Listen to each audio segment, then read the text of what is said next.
నమస్కారం, నేను మీ సిరి. Welcome to నిన్ను కోరి. ఈరోజు కథ వలపు బాణం ఎపిసోడ్ 21. మీ మనసుకు నచ్చే అందమైన కథ. కథ నచ్చితే లైక్ చేయండి. లైక్తో పాటు తప్పకుండా హైప్ అండ్ కామెంట్ చేయండి. ఇక కథలోకి వెళ్తే, దిండుపై తల పెట్టుకుని పడుకొని కిటికీ వైపు పరధ్యానంగా చూస్తూ ఉన్న వర్షిని ఒక్కసారిగా ఉలిక్కిపడింది. కిటికీ సగం వరకు ఉన్న కర్టెన్ వెనుక ఏవో నీడలు కనిపించాయి. వర్షిని శబ్దం కాకుండా లేచి బాత్రూంలోకి వెళ్ళి డోర్ గడియ పెట్టుకుని డోర్కున్న చిన్న గ్యాప్ నుండి చూడసాగింది. ఆ నిశ్శబ్దంలో ఆమె గుండె శబ్దం ఆమెకి వినిపించసాగింది. వర్షిని ఊహించింది నిజమే. ఇద్దరు దృఢకాయలు లోపలికి రావడం, శృతి ముక్కు దగ్గర మత్తుమందు కలిపిన క్లాత్ అదమడం, ఆమె మీద నల్లటి క్లాత్ కప్పి భుజం మీద వేసుకుని గదిలోంచి వెళ్ళిపోవడం క్షణాల్లో జరిగింది. అంతా ఊహించినట్టుగానే జరిగింది. ఆ దుష్టులు నేననుకొని శృతిని ఎత్తుకెళ్లారు. శృతికి ప్రమాదం జరుగుతుందన్న భయం లేదు. కిడ్నాప్ చేసిన తన చెల్లెలని తెలియగానే తనని సురక్షితంగా ఇంటికి పంపిస్తాడు మనోజ్. అయితే శృతి కల్లారా తన అన్న అతని గ్యాంగ్ చేసే దుర్మార్గాలను చూసొస్తుంది. అతడింత దుర్మార్గుడు కల్లారా చూస్తుంది అనుకుంటూ మెల్లిగా బయటికి వచ్చింది వర్షిని.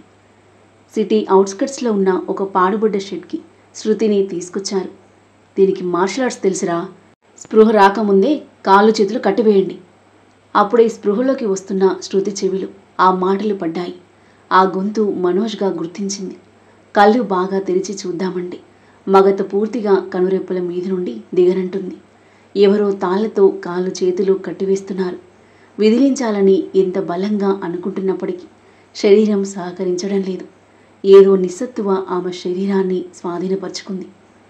మగవాడిలో కసిరేగితే ఏం జరుగుతుందో ఈరోజు చూస్తావు. ఇవాళ నీలో అణువణువును ఆక్రమించుకుంటాను. నేనొక్కడిని కాదు, మరో 3 ఆకలితో ఆవురావురమంటున్నారు.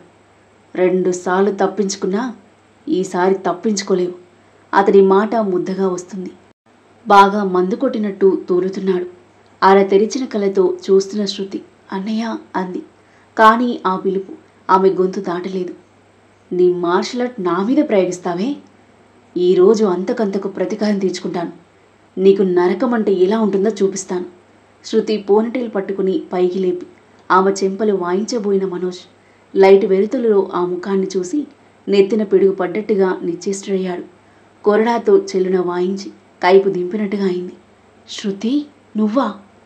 మంచినీళ్ళు కావాలన్నట్టుగా సైగ చేసింది శృతి. ఆ గదిలో ఓ మూలన స్టూల్ మీదున్న బాటిల్ తీసుకుని ఇచ్చాడు. శృతి కొద్దిగా తాగి మిగతా నీళ్లు ముఖం మీద చల్లుకుంది. ఆమె కళ్ళ మీద మగత దిగిపోయింది. ఎక్కడా బద్మాష్గాళ్ళు? వర్షిని తెమ్మంటే నా చెల్లెని తెచ్చారు రాస్కిల్స్, చంపేస్తాను ఎదవల్ని. మనోజ్ అరుస్తూ బయటికి వెళ్ళాడు. జరిగిన పొరపాటు తెలిసి చేతిలోని వైన్ బాటిల్ మూలకు విసిరి జూలు విదిల్చిన సింహంలా లేచాడు షా. సరిగ్గా నిలబడలేని శరీరాన్ని స్వాధీనంలోకి తెచ్చుకుంటూ, పొరపాటును నీ చెల్లెని తెచ్చారా? ఎవరో ఒకరు ఈ రాత్రికి ఆడదైతే చాలు అన్నాడు. రేయ్, తన్న చెల్లెల్రా, మందు నిషాలు మతిపోయిందా ఏం? అరిచాడు మనోజ్. ఆమె నీకు చెల్లెలైతే మాకు కాదుగా. గూట్లోకి వచ్చిన చిలుకను వదిలిపెడితే మా పరిస్థితి ఏంటి? రేడిని చంపేస్తాన్రా. మరీ ఇంత దారుణమా? ఆగ్రహ ఆవేశాలతో మనోజ్ షా మీదకు దూకాడు. పుష్టిన శరీరం షాది, పుష్టికి తగిన బలము ఉంది. మనోజ్ ఎంత ఎక్సర్సైజ్ బాడీ అయినా అతడితో తూగలేకపోయాడు.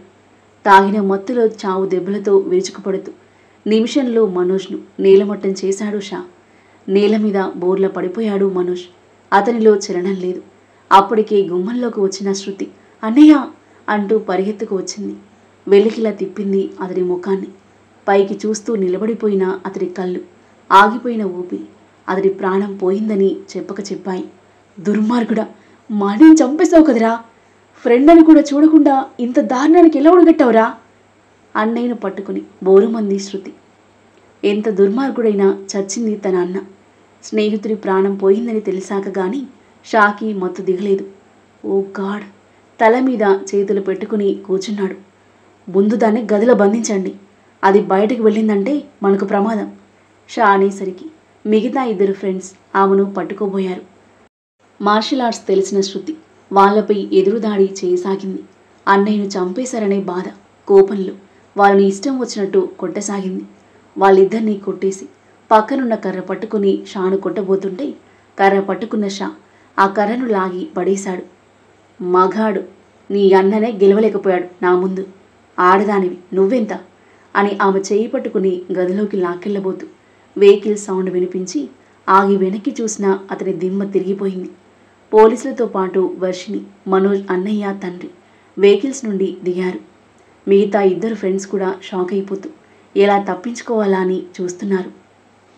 డాడీ, అన్నయ్య, అన్నయ్యని చంపేశాడు వాడు అంటూ ఏడుస్తూ వాళ్ళ దగ్గరికి పరిగెత్తింది. గుండె పగిలిన బాధతో మనోజ్ దగ్గరికి పరిగెత్తారు ఇద్దరు. విగత జీవిగా పడున్న మనోజ్ను చూసి వాళ్ళ గుండె విలవిలలాడింది. మనోజ్ అన్నయ్య షాను భస్మం చేసేలా చూస్తూ అతని మీదకు దూకాడు. అతని నెట్టేసి షా పారిపోతుంటే పోలీసులు పట్టుకున్నారు. మిగతా ఇద్దరు చెరువు వైపు పారిపోతుంటే వాళ్ళ కాళ్ళలో బుల్లెట్స్ దింపారు పోలీసులు. విలవిలలాడుతూ కుప్పకులారు. ముగ్గురిని వెహికల్లో ఎక్కించారు. పట్టుబడ్డాను అన్న భయాందోళన షాలో కాస్త కూడా లేదు. వర్షిణి వైపు చూస్తూ అయిపోయావన్న చేతిలో అన్నాడు చూపుడు వేలు చూపిస్తూ పొగరుగా. వర్షిణి రక్తం సలసలా మరిగిపోయింది. ఆ కాలరాత్రి వాళ్ళు చేసిన దారుణం ఆమె కళ్ళ ముందు గిరున తిరిగింది. కళ్ళు రక్తంలా ఎరుపు సంతరించుకున్నాయి. ఇలాంటి నీచుడు బ్రతకడానికి వీల్లేదు అనుకోవడమే ఆలస్యం. శివప్రసాద్తో మాట్లాడుతున్న ఎస్ఐ చేతిలో గన్ తీసుకొని వాళ్ళ ముగ్గురి గుండెల్లో టపాటపా దింపేసింది. రేపపాటలో జరిగిపోయిన ఆ సంఘటనకు పోలీసులు షాక్ అయితే శృతి, తన పెద్దన్నయ్య శివప్రసాద్ తగిన శాస్తి జరిగింది అన్నట్టుగా సంతోషం వ్యక్తం చేశారు. నన్ను క్షమించినైని, ఈరోజు అన్నయ్య వల్ల నీకు ఎంతో ఘోరం జరిగిపోయేది. వాడింతటి దుర్మార్గుడని అస్సలు అనుకోలేదు. నిన్ను నువ్వు కాపాడుకోవడమే కాదు, నన్ను కూడా కాపాడావు అంది శృతి ఏడుస్తూ. తులసివన్ లాంటి మీ ఫ్యామిలీలో గంజాయి మొక్క మీ అన్నయ్య. వాళ్లతో చేరి ఎన్నో నీచమైన పనులు చేశాడు. అమ్మాయిలను రేప్ చేయడం, వేరే వాళ్ళకి అమ్మేయడం లేదా చంపేయడం చేసేవాళ్ళు. ఇన్ని నేరాలు చేస్తూ మీ అందరి దృష్టిలో మాత్రం మంచిగా నటించాడు. చివరికి ఆ నీచు లాంటి ఫ్రెండ్స్ చేతిలోనే ప్రాణాలు కోల్పోయాడు. వర్షిణి చెప్తుంటే నమ్మలేనట్లుగా చూస్తున్నారు శృతి వాళ్ళు. అమ్మా నైనిక, ఈ దుర్మార్గులను అంతం చేసి చాలా మంచి పని చేశావమ్మా. ఇలాంటి కొడుకున్నా ఒకటే, లేకున్నా ఒకటే అని చేతులు జోడించిన శివప్రసాద్ ఎస్ఐ వైపు తిరిగి, తప్పించుకుంటుంటే ఎన్కౌంటర్ చేశామని చెప్పండి ఇన్స్పెక్టర్ గారు. నైనికకి ఎలాంటి సమస్య రాకూడదు అని చెప్పాడు. అలాగే సార్, నేను చూసుకుంటాను. ఆ ఎదవల మీద ఇప్పటికే చాలా కేసులున్నాయి. మేం చేయలేని పని ఈ అమ్మాయి చేసింది అన్నాడు ఎస్ఐ. దుష్టులను అంతం చేశానన్న సంతృప్తి వర్షిణిలో. ఇన్నాళ్లుగా తన గుండెల్లో చేరేగుతున్న అగ్నిగోళాలు కాస్త చెల్లబడ్డాయి. శివప్రసాద్ వాళ్ళు ఏడుస్తూ తమ కొడుకుని వెహికల్ దగ్గరికి తీసుకెళ్తుంటే చూస్తున్న వర్షిణి ఎదురుగా వెహికల్ వెనుక నుండి ఎవరో వస్తూ కనిపించడంతో కనుబొమ్మలు ముడివేసి చూసింది, ఎవరా అన్నట్టు. ఆ లైట్ల వెలుగులో కనిపించిన అతని మొహం చూసి కళ్ళు పెద్దవి చేసింది ఆశ్చర్యంతో. అతను సుమంత్. అప్పటికే వర్షిణి గురించి సుమంత్ ఎస్ఐకి కంప్లైంట్ ఇచ్చి ఫోటో కూడా ఇవ్వడంతో వర్షిణిని చూడగానే గుర్తుపట్టాడు ఎస్ఐ. వెంటనే సుమంత్కి కాల్ చేసి విషయం చెప్పాడు.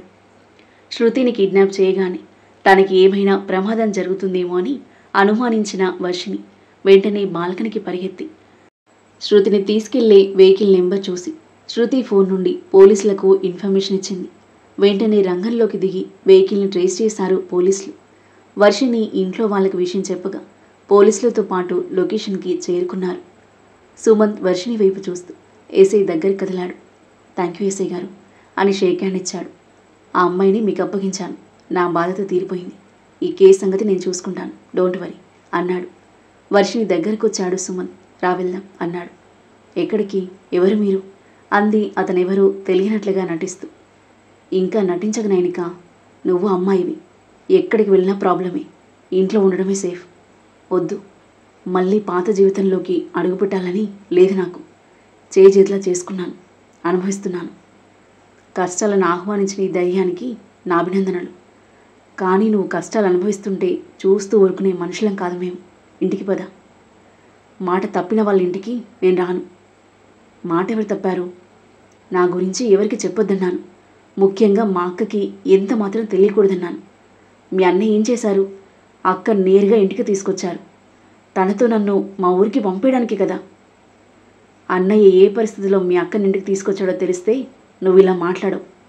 నిన్ను కిడ్నాప్ చేసి అన్నయ్య తన దగ్గరుంచుకున్నాడని మీ అక్క అభాండం వేసింది. జరిగిందేమిటో నీ చేత చెప్పిద్దామని తీసుకొచ్చాడు. అంతేగాని నిన్ను తనకు అప్పగించి చేతులు దులుపుకోవాలని కాదు. ఆయన రాలేదేం మరి? సిటీలో లేడు. తను పెట్టబోతున్న ఫ్యాక్టరీ గురించి వైజాగ్ వెళ్ళాడు. నీ గురించి మిస్సింగ్ కంప్లైంట్ ఇవ్వడం వల్ల ఎస్ఐ గారి వల్ల దొరికావు. నీకోసం ఎంతెంత తిరిగామో, ఎన్ని అవస్థలు పడ్డామో నీకేం తెలుసు. ఇవాళకి నీ ఆచకు తెలిసి పరిగెత్తుకు వస్తే నీ మాటలు ఇలా ఉన్నాయి నిష్ఠూరంగా అన్నాడు సుమన్. మంచివాడు అనుకున్న వాడిలో రాక్షసుని చూశానండి. అందుకే ఎవరిని నమ్మే పరిస్థితులు లేను. ఎవరికి మొహం చూపించుకునే స్థితిలో లేను నేను ఇప్పుడు. సరే, నీ గురించి ఎవరికి తెలియనివ్వం, మీ అక్క కూడా. నీకు తనని ఎప్పుడు మీట్ అవ్వాలి అనిపిస్తే అప్పుడు అవ్వు భరోసాగా అన్నాడు సుమన్. వేరే దారి లేక మౌనంగా సుమన్తో పాటు కదిలింది వర్షిణి. కారులో కూర్చోగాని నాన్న, కన్నా, అక్క ఎలా ఉన్నారు అని అడిగింది. తండ్రి పోయాడని, కన్నాకి ఆపరేషన్ జరిగి బాగున్నాడని, వైష్ణవి ఇప్పుడు ఊళ్ళో తన పెద్దమ్మ దగ్గర ఉంటుందని చెప్పాడు సుమన్. తండ్రి పోయినందుకు దుఃఖం ముంచుకొచ్చింది వర్షిణికి. చివరి చూపు చూడనందుకు ఎంతగానో కుమిలిపోతూ, అక్క మీ పెద్దమ్మ దగ్గర ఉంటుందా? ఎందుకు అని అడిగింది అయోమయంగా. ఆమెకు పెద్దమ్మ తమ్ముడితో పెళ్లి నిశ్చయమైంది కదా, అందుకని తన దగ్గరుండి చూసుకుంటుంది మా పెద్దమ్మ. అక్క ఆ ముసలాయిని చేసుకుంటుందా? ఎందుకలా చేసింది? బాధగా అడిగింది. అది మీ అక్కను అడగాల్సిన ప్రశ్న. మీ అన్నయ్య ఊరుకున్నారా? ఊరుకోకేం చేస్తారు? ఏదైనా చేయడానికి ఆయన ఎవరని? ఎవరో మీకు తెలీదా? ఎందుకు తెలీదు? నాకంతా తెలుసు. ఒకప్పుడు ఆయన చేసిన తప్పులు ఈనాడు ఆయన శిక్షిస్తున్నాయి. ఇంతకంటే ఇప్పుడు నేనేం చెప్పలేను. గంట తర్వాత ఇంటికి చేరుకున్నారు. జరిగిన సంఘటనల తాలూకు ఆలోచనలు, బాధలు, భయాలు అన్నీ బయటే వదిలేసి దీర్ఘంగా శ్వాస తీసుకుని వదిలి ఇంట్లోకి అడుగుపెట్టింది వర్షిణి. ఆ తరువాత ఏం జరగబోతుంది? వర్షిణి వచ్చిందని వైష్ణవికి తెలుస్తుందా? అక్క చెల్లెళ్ళు ఎదురుపడనున్నారా? వైష్ణవి హేమంత్ల మధ్య ఎలాంటి సన్నివేశాలు చోటు చేసుకోబోతున్నాయి? హేమంత్ ప్రేమను అర్థం చేసుకుని వైష్ణవి అతని దగ్గర కానుందా? వర్షిణి శశిపై ఎలా ప్రతీకారం తీర్చుకోబోతుంది? అద్భుతమైన కథనంతో ఊహకందని మలుపులతో ఎంతో ఇంట్రెస్టింగ్గా సాగి ఈ కథ యొక్క నెక్స్ట్ ఎపిసోడ్ కోసం మన నెక్స్ట్ వీడియో చూడండి. కథ నచ్చితే లైక్ చేసి కామెంట్ చేయండి. ఇంకా ఇలాంటి ఇంట్రెస్టింగ్ స్టోరీస్ కోసం మన ఛానల్ని సబ్స్క్రైబ్ చేయండి. Thank you for listening.